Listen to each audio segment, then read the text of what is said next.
Should I have bought this tiny little gold piece? Well, according to this tester, that would be a hard no. But there's more to this than meets the eye. We'll discuss the mistakes that I made and the seller made in this presentation as we explore.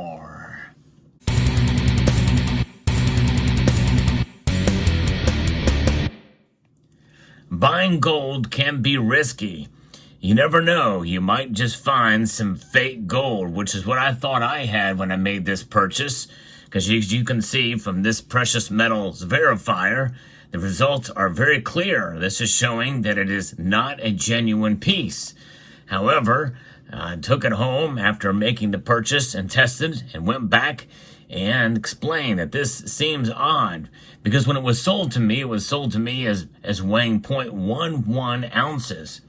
And that was a little strange to me because that is odd that you would buy a piece of gold that is overweight. But what I did is I looked at it and felt the weight of it in my hand, or at least after taking it out of the capsule, and it seemed to be nice. If it's overweight, that's great. Maybe get a little bit more gold than expected. Paying spot price, well, you know, you're going to take a little bit of a risk there, but these little copper spots would indicate that it is probably genuine, but copper spotting can occur on plated gold as well. But this was a little bit intriguing. Now, I'm going to tell you a little bit about this piece later in the video, the story behind it. But I thought it was a really cool looking piece. It has 1/10 troy ounce on it, 4 nines fine gold, very pure gold, and very nicely struck here for a nice 10th ounce size. It is a round and not a coin, which leads credence to the idea that, you know what, if there's going to be fakes out there, it's going to be more likely issued with a private piece from a company than not. And this thing consistently shows that it is coming up as not genuine. And I also tested other pieces there and saw that they were genuine. And so, well, you know what, let me calibrate this thing again. And so I calibrated the machine just to make sure, and consistently it showed up as not genuine here. But I started to do a little bit more digging, and after looking through this thing, I went through some of the settings and decided to look and see, well, maybe perhaps it may show up as less pure, especially considering that it was overweight. At least that's what he told me. And so when I look at it on other settings, and it's not there on 91.7% gold, and then I try, well, let's try on the setting for 90% gold. And you can see there that it is not showing up as gold with that setting either. And then I thought, well, let's go through here and check out another setting. And, you know, the Gold American Eagle is 0.9167, Krugerrand, and the like. But let's try this one here. This is the last gold test, 98.6. You never know. Highly doubt if it's not going to test 0.91 fine, or 90%. It's not going to test 98.6%, right? Actually, incorrect. It does show some semblance of gold there. 98.6% gold. So it is somewhere strangely in between there, which is very odd, but indeed it is coming up as genuine with that setting. Very, very strange. Very strange indeed. Then I like to test some of these other gold coins. Here's a 10th ounce gold coin from the Royal Canadian Mint, and it is showing here, same type of deal here. And this is after calibration. What gives? What's happening here? Well, it turns out it is a much simpler thing than I thought. I went to my local coin shop, and they have an XRF machine, and this coin showed up as indeed 4 nines fine, or very high 3 nines fine gold. So indeed it was genuine gold, which kind of intrigued me to think about. And then I thought, well, let me see here. Let me go back and let me pull out my little wand here. The little wand. I pull the wand out, and we can test using that. And that gives us a better indicator. So we go back and set these and get these settings all back in place again. And let's go to find ourselves back to the 3 nines plus setting. And then when we use that with the wand, well, we can see that the Canadian coin, to purchase from the same place, this is a very recent purchase, that indeed does show 4 nines fine, or 3 nines plus fine gold for the Royal Canadian Mint piece. And then we go and test this piece. It too is showing up as 3 nines plus fine. So it is pure gold. So is it more than 1/10 of an ounce? After doing that testing, it makes me wonder, maybe I got a really good deal on it. Let's see what we've got here with the weight of this thing.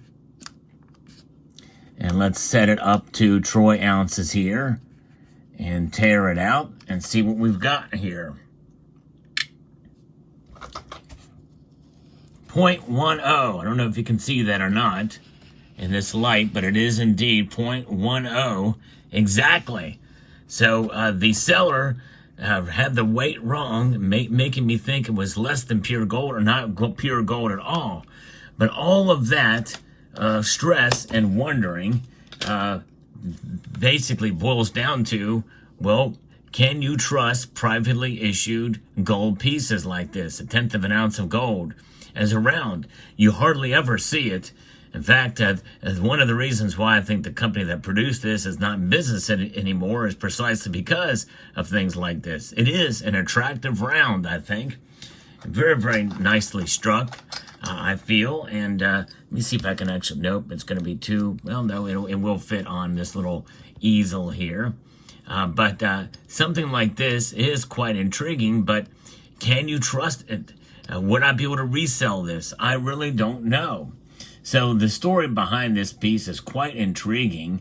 It is a 1/10 of an ounce of gold, Liberty round, and it's just really amazing. The Lady Liberty, designed by Ron Parr, was originally created by the Old Glory Mint, which is no longer in business, and it remains an original design that you can find nowhere else. I've never seen this before, and it was found that really cool and interesting. I thought maybe it was a Daniel Carr piece from the Moonlight Mint, but indeed it is not. And so we see that Lady Liberty is often depicted as a female classic goddess, and it's a beautiful ideal as depicted in this image as the ideal Americans have fought so hard to achieve. Without eternal vigilance in keeping, it is easy to lose it. And that is for sure. And of course, with something like this, a design like this, you know, you have to wonder, though, where did this come from? What I can find on this, this is the description of this design. And on the reverse here, we have the torch essentially of freedom. And it says, "In God we trust," here with 2 stars, and then the weight and purity as 1/10 ounce fine gold, 4 nines fine gold. So very pure gold. But this mint, Old Glory Mint, is no longer in operation. So there's nobody to contact there for any kind of information or resale of this, which is why I was able to get it at spot price. And you know, and that is something else. But did I still make a mistake in buying this? Could I resell it? I don't know. Thankfully, the tester ended up working with a wand. But something like this, where the magnetic signature or the electronic signature of the gold very well may be come into question because of how it is treated, the planchet and the gold and everything. And we've seen evidence of that with the 2018 reverse proof gold Libertad. Had the same type of situation where it was not registering with the precious metals verifier. And that called that into question. That comes from a major mint around the world. And so something like this, well, it makes you wonder how recognized or how liquid this piece would be compared to other 10th ounce or any kind of other gold coin. My guess is probably it would have to boil down to being able to test it. And on the Sigma Metalytics precious metals verifier, these if you don't have your wands with you, well, this type of sensor here is just not the best for picking up these tiny coins. And, you know, I would think more than likely it would be a smaller type of a coin, like a 20th of an ounce, and that this would be fine to do it on a 10th ounce coin and up. But apparently 10th ounce coins are just not enough volume there to really be able to get it for that kind of sensor. So you got to use the smaller sensors in order to make that happen with any kind of coin. So pretty intriguing, pretty wild indeed. But thought I'd share this with the community, because I think that with a situation like this, with gold being what it is and so valuable, even at a small size like this, it makes you really wonder if it's worth it to call into question like that. I would never even question it. Maybe I would have tested a 10th ounce gold coin like this from the Royal Canadian Mint, which is renowned and known. In fact, even just by looking at this piece, you can just tell that it's the real deal with the radial lines, which are very difficult to replicate. So really not much need in testing this. It also has the original slip case or covering. This isn't a 2x2, but it's inside there. It is come with its original kind of a plastic covering around it. And that is so common with the Royal Canadian Mint. 4/9's fine, both 4/9's pure. And then you have other pieces like this as well, which are 4/9's pure. Also tested this in both measures, and this came out genuine and fine. And so those are the things you have to wonder and consider. There is risk buying privately issued gold bullion, more so than privately issued silver bullion. There's just not a whole lot of it out there. So automatically it comes up suspect. So there you have it. I hope this video serves as a lesson, and may be intrigued to always test some of the privately issued gold and weigh whether or not you should get it. As for me, well, I'm going to hold on to this piece. It's because I like the design. I now know that it is indeed pure gold, but I may have trouble liquidating it in the future. Let me know what your thoughts are in the comment section down below. I'd like to extend a multitude of gratitude to you all for taking the time to watch, and to encourage you to please rate, share, comment, and subscribe.